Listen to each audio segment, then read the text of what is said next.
Hello and welcome back to the Gifted Podcast Olympic Special Series. If you're new here, in this special Olympic series, we'll be joined by Olympians of past and present who'll share their experience of competing at the Olympics as we try and understand what it takes and means to overcome your fears and inhibitions and lead a life that's limitless.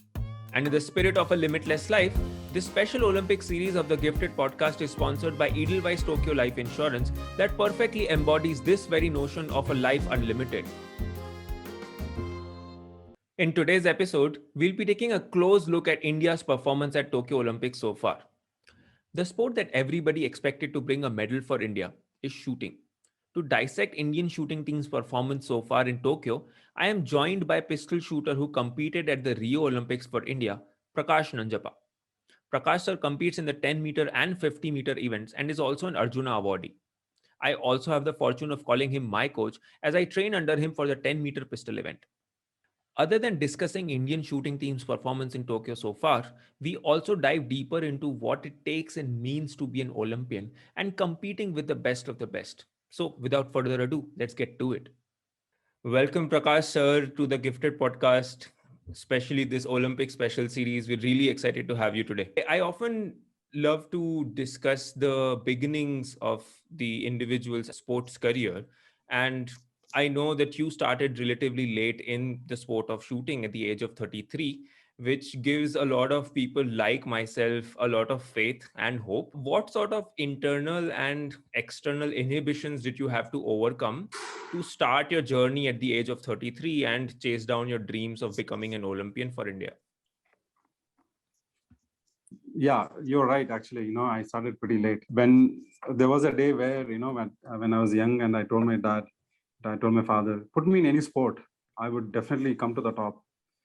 But unfortunately, those days, there was no sponsors, there's no support whatsoever.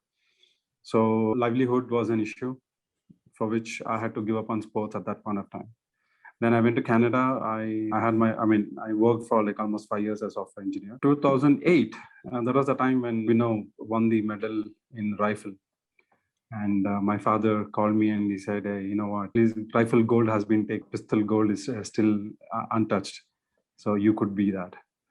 So it was okay. That was little, motivating and a push, I would say. So from there, I started thinking like, okay, you know what?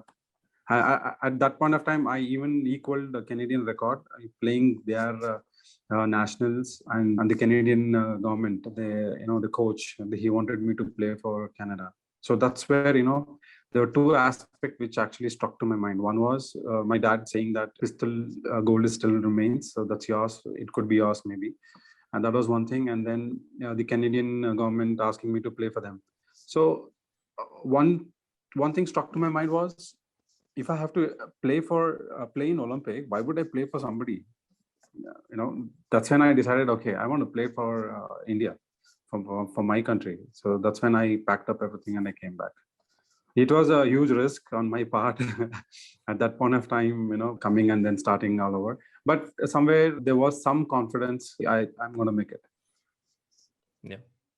And what sort of influence would your father have in this decision, knowing that he himself was a national level shooter as well? Yeah, in fact, he's ready even now to compete. So that keeps motivating me. Even in the state meets, national, he keeps saying that, you know what, I won. It's like, okay, I won. Where is your medal? Kind of a thing. So that's what me and my father share. So he knows where to trigger me. Right. So he knows exactly how to trigger me. Yeah. So starting at 33 and then qualifying for the Rio Olympics at the age of 40, and you were the oldest Indian Olympian to get qualified for Rio. What was your experience like at Rio? Yeah, I mean, no doubt, every athlete's dream is to play for country in Olympics. So that was again the same dream for me. And 2008, that's when I decided that I want to play for country in the Olympic. So yeah, it was quite a journey. And they say, right, like if you ask or if you believe in it wholeheartedly, the universe gives it back to you. So probably the only thing I regret for that is I shouldn't have thought that I want to play for country. I should have thought that I want to win medal for the country. Probably by now I would have had that medal. Right. You had imagined that you would want to be an Olympian, and that's what you were able to achieve. What sort of ambitions were you going into Rio with? Oh, okay, the first stage was to get quota and then prepare to win the medal. At that stage, when you're playing for country in the highest level compared to all the competitions. Yeah, so the first stage was to get the quota, and second was to prepare to win the medal. And preparation was superb. I was very happy with the preparation. In fact, I trained under Kim coach, along with my father. And it was an amazing journey of preparation because when I stood in the lane and I was shooting, trust me, zero pressure, absolutely nothing. Because that's how my dad, being a ISSF certified coach, and he's been my mental trainer from very long time. He knew exactly how to tune me into that stage. So it was kind of a complete zone created. And yeah, I mean, the preparation was amazing. Looking forward to get to that form very soon, and hope to make it to the 2024 team. Right. And what would you say, considering that you are looking forward to and training for 2024 Paris Olympics, what experience or learning from Rio would you be using to, take into your stride? See, the preparation, yes, I am aware of preparation. I have no regrets on that. Nor it wasn't like, okay, I was not prepared. It was only because of the bell palsy and the 50-meter, the cold breeze hitting me very badly on the thing. So that was one of the main reason that I couldn't kick off the way I wanted. But if you actually see my scores, halfway through, I fight back. Somewhere between 40th to I came up to 25th rank. So that was a pretty good fight back. But again, as I said, but now since that event only is not there in Olympic, the 50-meter event. So my whole focus would be on 10 meters, which is an indoor. Yeah. So I'm hoping that no such issues would again happen to me. So just completely focusing on this 10-meter. Got it. And sir, the sponsor for our series is Edelweiss Tokio Life Insurance, who believe everybody should live by the motto of Zindagi Unlimited, which means life without limitations. And I can think of nobody better than you who truly buys into that philosophy, because you've faced a lot of challenges and you've had to overcome a lot of limitations in your life, especially the biggest one being the paralytic attack that you overcame to continue fighting for your dream. Having had an experience like that, what does living your life without limitations, or as we say, Zindagi Unlimited, mean to you? Yeah, I mean, when I had this attack on the bell palsy. So bell palsy is the term, and it's actually the right side of my face was kind of paralyzed. At that point of time, when I went to the doctor, and the doctor looked at me and said, "You know what? I think probably you might have to quit shooting." So first thing came to my mind was, "No way, I'm not going to quit shooting." And in fact, he told me to rest for 6 months. I think in 2 months' time, I recovered. I played. I made back. I got back to the team, and I won the Asian Tehran. It was Asian Championship with 2 silvers and a bronze. So after that, it's every competition or so I've been winning medals. Ever since the doctor said you might have to quit shooting. So for me, it's like that's a challenge. Yeah. And that's very inspiring. And I'd love to understand what sort of conversation do you have to have with yourself at a moment like that to continue pushing through those limitations. No, see, they always say, right? Sports grooms personality. So from childhood, since I was very good at sports, probably I have cultivated that attitude of fight back. So probably I think that would be one of the reason. And when the doctor said you might have to quit shooting, then I said no, I can't. Shooting is kind of in my blood. So yeah, but basically I didn't take those words very serious. But what I had to do was to come back to the team. So so that was my process there. But yeah, you need to do self-talk, which I normally do, that I'm not made for this. I'm not made to take defeat and just sit in a place and start crying on that. So see, again, it all comes down to the attitude. Yeah. And parent support and friend support, family. So all that adds on. My friends were very supportive, in fact. So it was, yeah, it was a pretty good support that I had to overcome all these things and get back to the team. Right. I think you're spot on with, sport building character, and which is why we see a lot of children being put into sports, because I think these are the early foundations that everybody could use in their lives going forward. So coming to Indian shooting team's performance at the Olympics so far, and everyone has had high hopes from them. What have you made of their performance so far? What I feel, probably the shooters are going behind the medals. Why? Because that's the hype given, that okay, shooting can get us so many medals, and everybody are talking about the medals rather than the performance. So somewhere I feel that the focus is not on the performance, but to get the medal, somehow get the medal. So it doesn't come like that. Somehow you won't get the medal. So you need to do what you have to do to get the medal. So probably I feel the shooters have been under this pressure of getting medals. Right. Like you mentioned, the focus needs to be on the process rather than the outcome, and that is so important in our sport of shooting.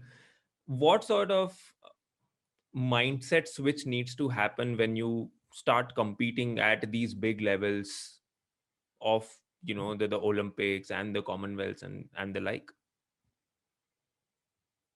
See, that's a mental training. That's a mental training that you need to talk to yourself and say, you know what, this is just another day.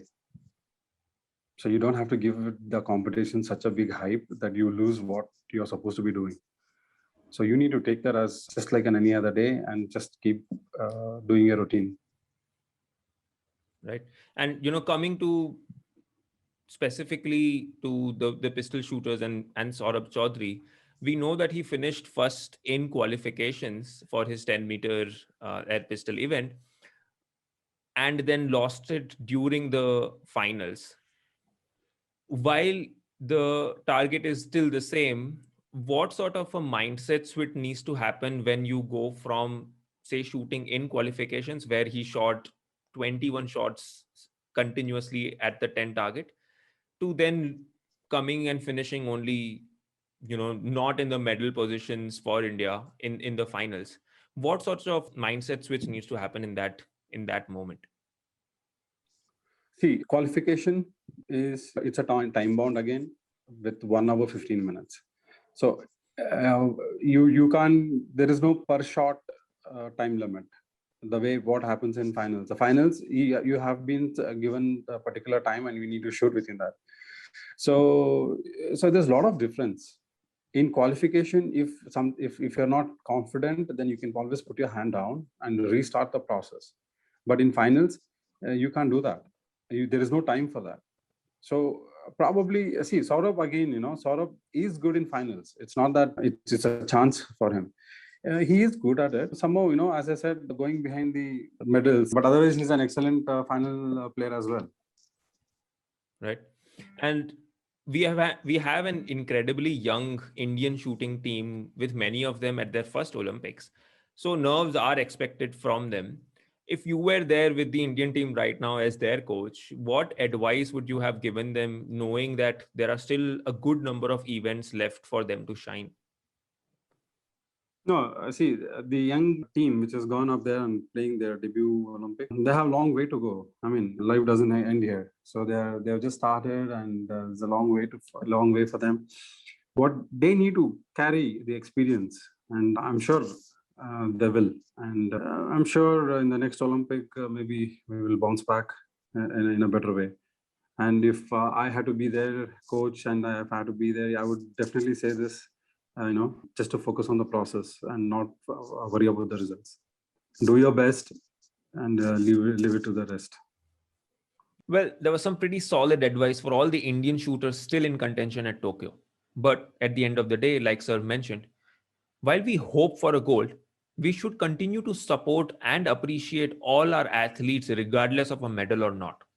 On that note, let's look at the performance of some of the other sports at Tokyo, starting with a few major wins.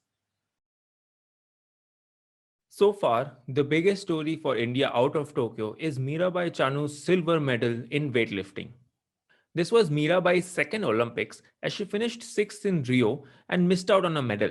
But this time she went in as the world number 2 and clinched the silver medal. According to reports, this could still get upgraded to a gold medal given how the current gold medal winner Ho Jui is set to undergo anti-doping tests. Another pleasant surprise was in the sport of rowing as the pair of Arjun Lal and Arvind Singh overcame a rough start to finish strongly and qualify for the semi-finals of the double sculls event. With this, they become the first Indian pair to qualify for the semi-finals of double sculls event at any Olympics. While they had initially aimed to finish between 10th and 14th position, this semi-final event gives them an opportunity to dream bigger and higher. One of the medal hopefuls who are still in contention is PV Sindhu. She made light work of her Israeli counterpart Ksenia Polikarpova, winning in straight sets 21-7, 21-10 and progressed to the next round. India's men's doubles duo of Satvik Sairaj Rankireddy and Chirag Shetty had a dream start to their Olympic journey. Having been drawn in the group of death, they couldn't have hoped for a better start as they beat world number 3 pair of Li and Wang of Chinese Taipei. Since that win, they've lost to the world number 1 pair of Gideon and Sukamoyo of Indonesia. They needed a win in their final game and hoped for other results to go their way if they were to qualify for the quarterfinals. While they won their game against Great Britain in straight sets 21-17 and 21-19, there was an upset in the other group game as Chinese Taipei, the world number 3 pair, beat the world number 1 pair from Indonesia, which meant that both of those teams ended up going to the quarterfinals. But the Indian duo will rightly take pride in their performance at the Olympics. Another strong medal hopeful who's still in contention is Mary Kom as she dominated her opponent in the first round. She won her bout against Dominican Republic's Miguelina Hernandez Garcia 4-1 and progressed to the next round of women's flyweight category. While the shooting team have underdelivered at the moment, there have been more than enough instances that point towards a very bright future for the Indian shooting team. Saurabh finished first in the qualifications of 10-meter air pistol event. He shot 21 back-to-back 10s. It was only in the finals that he showed some weakness and ended up bowing out of the event and finished 7th overall. Still, it was a pretty solid finish considering this was his Olympic debut. Manu Bakar was another medal hopeful going into the 10-meter women's air pistol event. But after firing 16 shots, she faced a weapons malfunction that cost her 20 minutes out of the allotted 75 minutes to every shooter to shoot 60 shots. Manu, instead of crumbling under pressure, rose to it as she shot the remaining 44 shots in only 38 minutes and came as close as the last shot to making it into the finals. Manu needed a 10 of the last shot but could only muster up an 8. But Manu's performance under intense time pressure is definitely worth appreciating and commending. That's all for this roundup of the Tokyo Olympics. With more Indian participation coming in the sports of boxing, badminton, and track and field, join us again soon as we'll be joined by another special guest who'll share their story of living their Zindagi Unlimited. Until then, stay well and keep supporting the Indian athletes in Tokyo.